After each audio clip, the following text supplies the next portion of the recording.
The Strait of Hormuz is one of the most strategically important straits in the world. It separates the Persian Gulf and the Arabian Sea, and at points is only 30 miles wide. The strait is bordered by Iran to the north and Oman to the south. Every day, over a dozen tankers carrying nearly 20 million barrels of oil are transported through the strait. This represents 1/5 of all the world's oil production, and this fact has resulted in disputes and sometimes even armed conflicts over control of the strait. Over the past 40 years, the Strait of Hormuz has been a place of extremely high tensions. The largest conflict in the strait was Operation Praying Mantis. During the Iran-Iraq War, Iran placed several naval mines in the strait in order to cut off oil shipments from Iraq. In 1988, a US naval warship hit one of these mines while it was escorting oil tankers through the strait. The US in response launched Operation Praying Mantis. The attack targeted Iranian military and oil infrastructure in the strait. By the end of the day, the US had sunk or severely damaged over half of the Iranian Navy. In recent years, both the US and Iran have complained of each other's navy harassing the other in the region. These disputes have led to Iran threatening to close the strait with military force, essentially cutting off a large portion of the world's oil supply. Just the threat of shutting down the strait to oil tankers has had visible effects on the global oil price. If Iran ever did act on these threats, the cost of oil would undoubtedly skyrocket, greatly affecting the world economy. So does Iran have the ability to do this? And if so, how would the world respond? I have always found this theater interesting due to the confined battlefield space, the limited force the US would have available at any given time, and the importance the area plays in transporting a large portion of the world's oil supply. Ever since Operation Praying Mantis, the Iranian military has focused its development of a force with the ability to take control of the strait. They know that they cannot possibly match the firepower of the US Navy, so over the past few decades they have turned to asymmetrical warfare. Iran actually has two separate navies, the Army Navy and the Revolutionary Guards Navy. Between the two, Iran operates nearly 2,000 boats.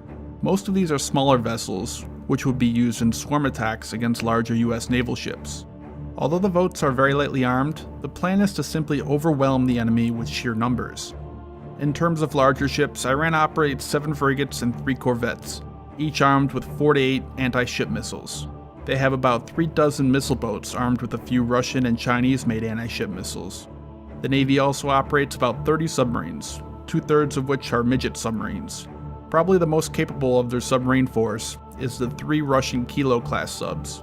The Kilos are quicker, quieter, and more heavily armed than the others. They also operate several mine-laying craft.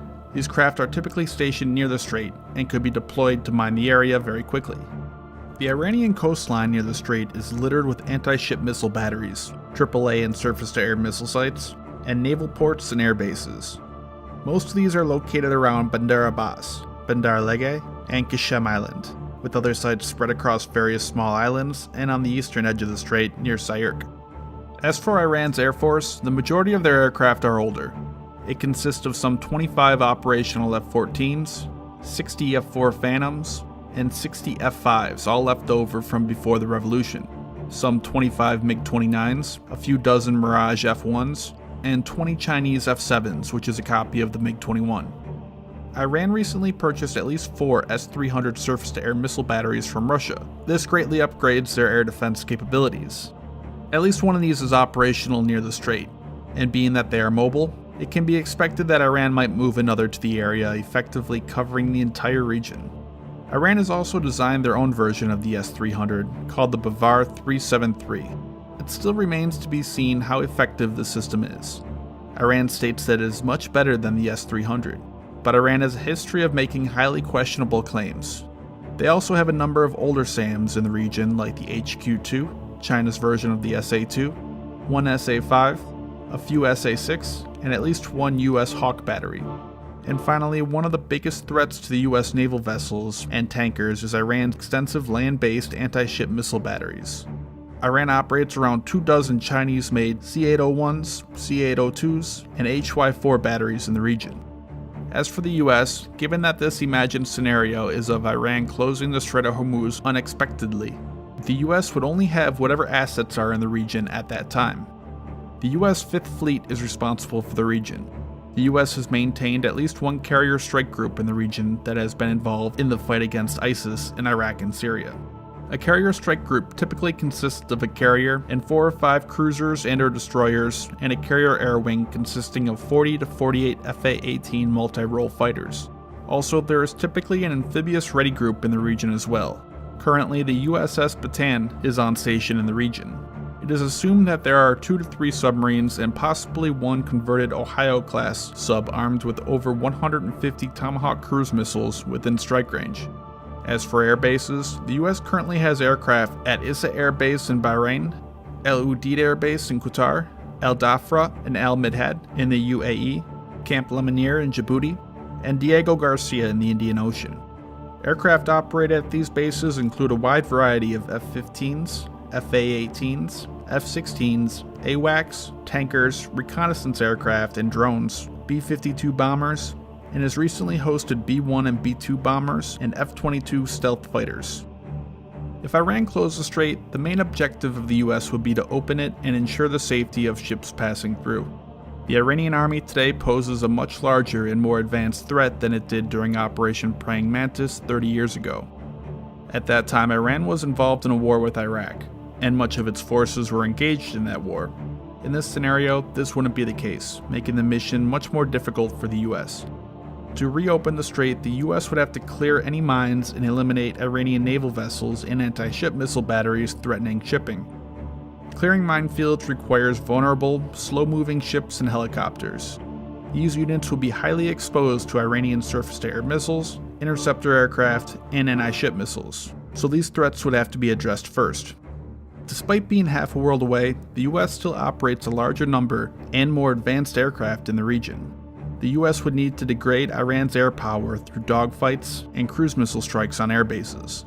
But this is also complicated by Iran's surface-to-air missile network, armed with systems like the S-300. The good news for the US is that they have extensive experience with the S-300. The US operates at least one S-300 that it uses for training purposes out in the Nevada desert, which the US has taken apart and studied thoroughly. They also train regularly against Greek-operated S-300s. It is highly likely that by now the US has come up with an effective countermeasure against the system, but as with all countermeasures, they do not work 100% of the time. If the US can significantly eliminate Iran's air force and surface-to-air missile threat, the mission would then focus on destroying Iran's naval fleet and anti-ship missile batteries. This would also prove to be a difficult task, as they are numerous, small, and can be easily hidden. The US would also have to conduct large-scale ASW or anti-submarine warfare missions to deal with the Iranian submarine threat.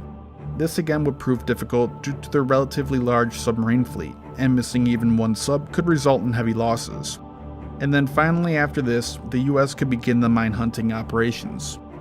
Much of this scenario would rely on the location of the US carrier strike group. If it was in the Persian Gulf during the closure of the strait, the US could potentially face several major losses, potentially even losing the carrier at the hands of dozens of Iranian anti-ship missiles, swarms of fast attack craft, and its large submarine fleet. However, if the carrier was out in the Gulf of Oman, or in the northern Indian Ocean, the US could keep its distance, minimizing its risk while it strikes at Iranian targets. Overall, reopening the Strait of Hormuz would be a very difficult task and could take several days. Perhaps a more effective way of ending an Iranian-enforced closure of the strait would be a wider strike on Iran, hitting military headquarters and command and control sites across the country in hopes of degrading Iran's overall defenses and bring them to the negotiating table. This, however, would threaten to escalate into a much larger war, with Iran possibly firing ballistic missile strikes not only at US assets, but also at other regional allies like Israel, and possibly eliciting sympathy from other nations due to the widespread strikes. However, a more realistic scenario would involve many more nations against Iran, due to the importance of the strait. Nearly $1 billion worth of oil passes through the strait every single day, most of which goes to Asian countries like China, Japan, and India, and the oil is a vital source of income for Middle Eastern countries like Saudi Arabia and Iraq. The closure of the strait would not be tolerated by these countries, and their combined force would eventually end any Iranian occupation of the strait.